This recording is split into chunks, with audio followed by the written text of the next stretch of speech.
सुप्रभात बच्चों, आज संस्कृत ग्रामर व्याकरण खंड में पढ़ेंगे परिशिष्ट वन संख्या बोध।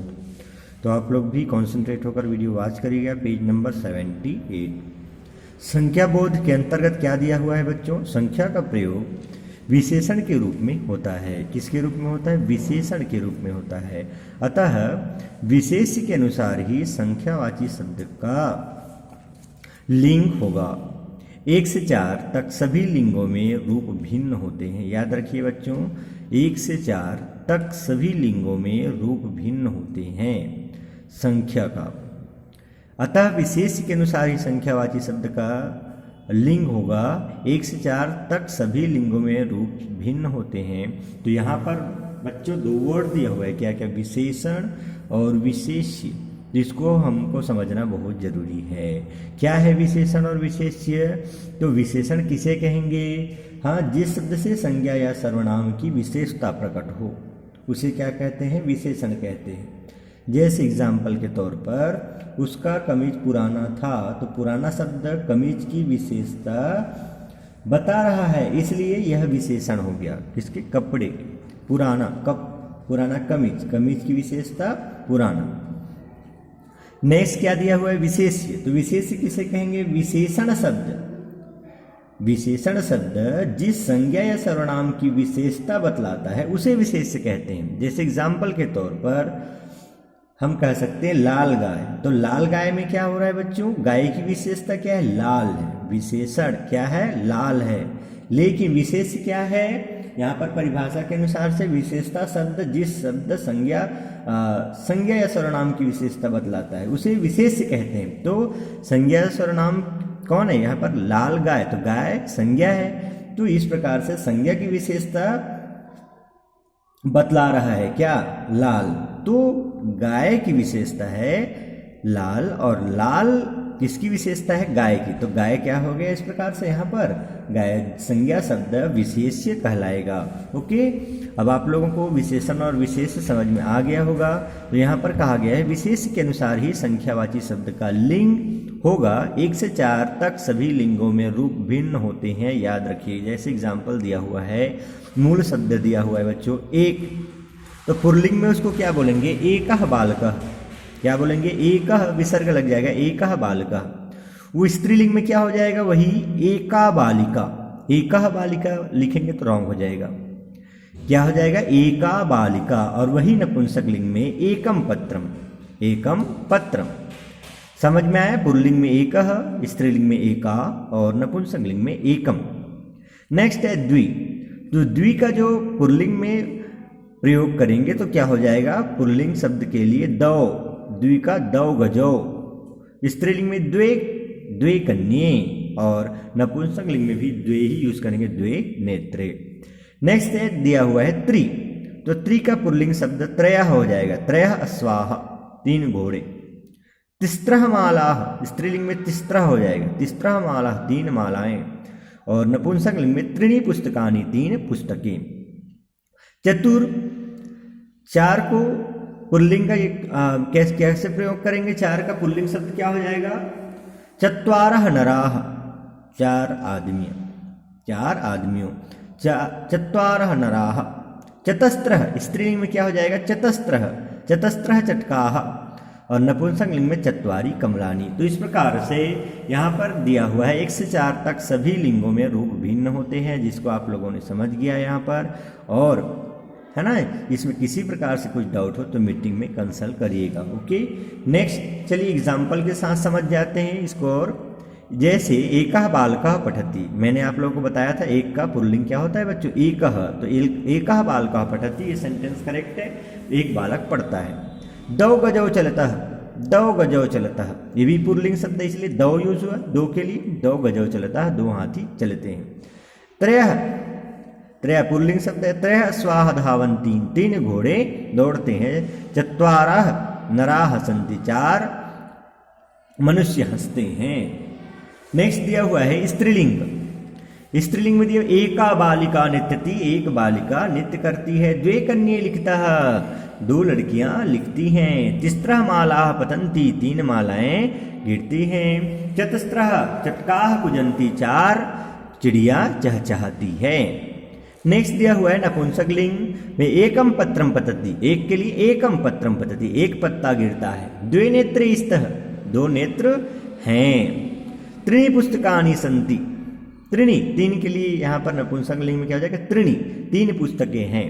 और चार के लिए क्या होता है, जैसे आप लोगों ने पढ़ा था नपुंसकलिंग में चत्वारि, तो चत्वारि कमलानि विकसन्ति, चार कमल खिलती हैं। चार कमल, चत्वारि कमलानि विकसन्ति, चार कमल खिलते हैं। ओके, नेक्स्ट पेज नंबर 80 में दिया हुआ है ज्ञातव्य। ज्ञात हो कि पंच से तीनों लिंगों में समान रूप होते हैं। बच्चों 1 से 4 तक के रूप ही चेंज होते हैं, बाकी 5 से तीनों लिंगों में समान रूप से प्रयोग होते हैं। जैसे पंचपिकाह, पंचकलिकाह स्त्रीलिंग में भी, और पंच नपुंसकलिंग में पंच बनानी।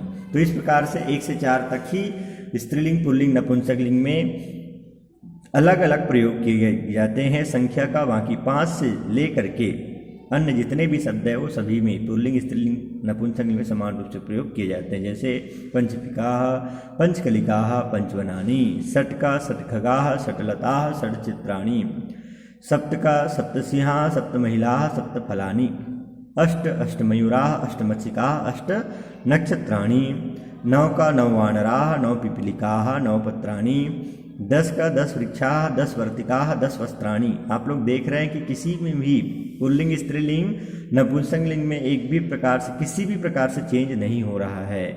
ओके, 1 से 4 तक ही मात्र चेंज होते हैं। एकादश को एक विंशति, एक त्रिशत, एक चत्वारिशत, द्वात्रिशत, द्वाविंशति, द्वादश, द्वाविंशति। फिर यहाँ पर कंटिन्यू नेम दे दिया बच्चों, है ना। 10 वृक्षा 10 तक का दिया हुआ है, 10 वृक्षा, 10 वर्तिका, 10 वस्त्राणि। फिर नेम दे दिया हुआ है कि 1 से 50 तक की संख्या दिया हुआ है। यहाँ पर 11 को क्या बोलते हैं, एकादश, और एक द्वादश।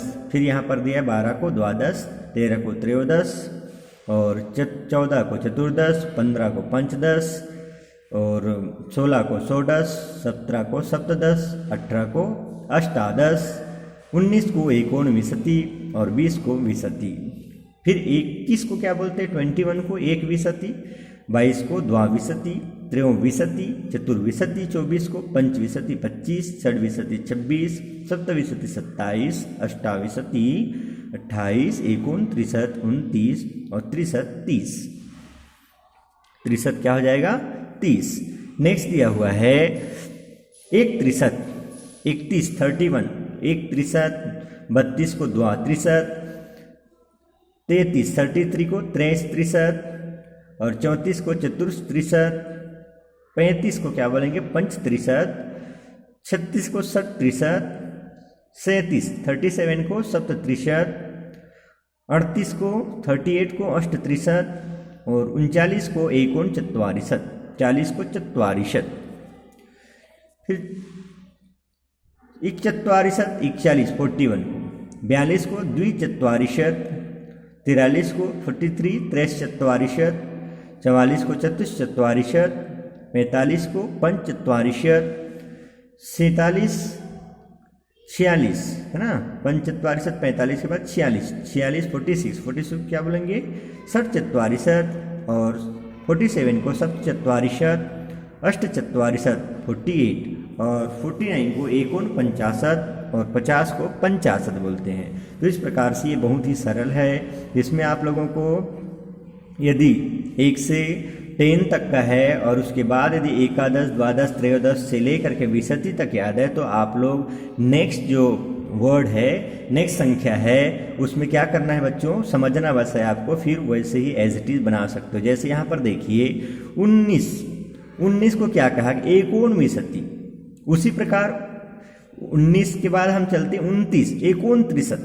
त्रिशत क्या होता है, यहाँ पर 30 को बोलते हैं, विंशति 20 को बोलते हैं। तो एकोन लगा करके 20, तो 1 में 20 कम, 20 में 1 कम, है ना, तो क्या हो जाएगा, एकोनविंशति। उसी प्रकार 30 है, तो 30 में 1 कम 29, उसको क्या बोले, एकोनत्रिशत। चत्वारिशत 40 को जानते हो, तो चत्वारिशत में 39 1 कम है, तो एकोनचत्वारिशत। 50 पंचाशत बोलते, पता है आप लोगों को, उसमें 1 कम कर दीजिए 49, तो एकोनपंचाशत। बहुत सरल है ना। उसके बाद क्या करिएगा, सब में जैसे 20 है, 20 हो गया, तो 20 के बाद 21 होगा ना, तो एक विशति, द्वाविशति, त्रयोविशति, चतुर्विशति, पंचविशति, षड्विशति, सप्तविशति, अष्टाविशति, एकोनत्रिशत, इसके बारे में बता दिया था मैंने, है ना। फिर 30 के बाद फिर वैसे ही 31, तो 31, द्वात्रिशत, त्रैस्त्रिशत, चतुस्त्रिशत, पंचत्रिशत, षट्त्रिशत, सप्तत्रिशत, अष्टत्रिशत, एकोनचत्वारिशत। उसी प्रकार एक चत्वारिशत, द्वाचत्वारिशत, ये सेम एज इट इज रहेगा।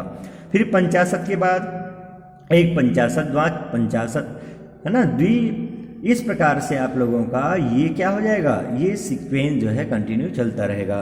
तो इस प्रकार से 1 से 50 तक की संख्या आप लोगों को संस्कृत में पता होना चाहिए इस सिलेबस के अंतर्गत आप लोगों को, और संस्कृत में उसका नेम लिखने के लिए भी आना चाहिए। ओके बच्चों, इस प्रकार से इस वीडियो में यह वीडियो आप लोगों को अच्छे से ये जो सब्जेक्ट है परिशिष्ट 1 वो आप लोगों को अच्छे समझ में आया होगा। इसमें किसी प्रकार से कुछ भी डाउट हो तो आप लोग मीटिंग में अवश्य कंसल्ट करिएगा। ओके।